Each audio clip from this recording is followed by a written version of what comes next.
Hi, I'm going to read the book Charlotte's Web for you. We're going to do chapter by chapter, so each video will be one chapter of the book Charlotte's Web. This book was written by E.B. White. The version of the book that I'm using has pictures by Garth Williams. Charlotte's Web. There's a table of contents, so I'm going to be following along in this book. If you want to follow along in your own book while I'm reading, I'm going to be showing you the pages of text.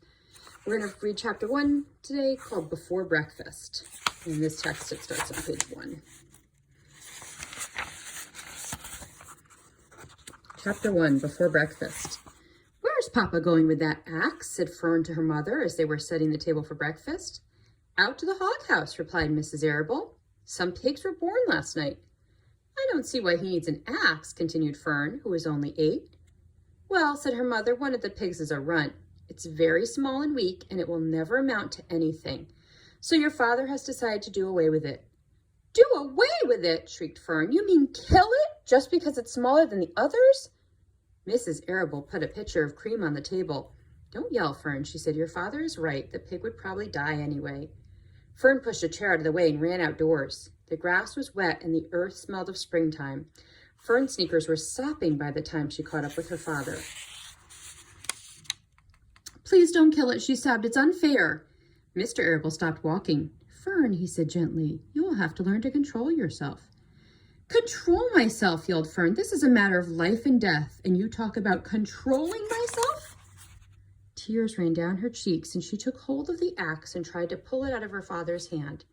"Fern," said Mr. Arable, "I know more about raising a litter of pigs than you do. A weakling makes trouble. Now run along." "But it's unfair," cried Fern. "The pig couldn't help being born small, could it?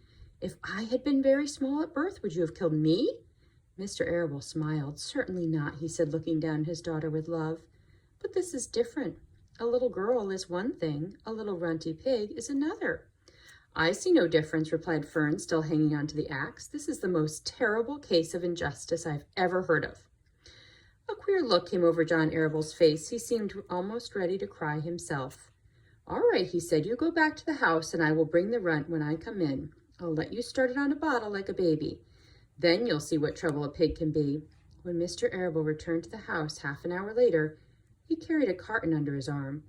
Fern was upstairs changing her sneakers. The kitchen table was set for breakfast, and the room smelled of coffee, bacon, damp plaster, and wood smoke from the stove. "Put it on the chair," said Mrs. Arable. Mr. Arable set down the carton at Fern's place. Then he walked to the sink and washed his hands and dried them on the roller towel. Fern came slowly down the stairs. Her eyes were red from crying. As she approached the chair, the carton wobbled, and there was a scratching noise. Fern looked at her father. Then she lifted the lid of the carton. There, inside, looking up at her, was the newborn pig. It was a white one.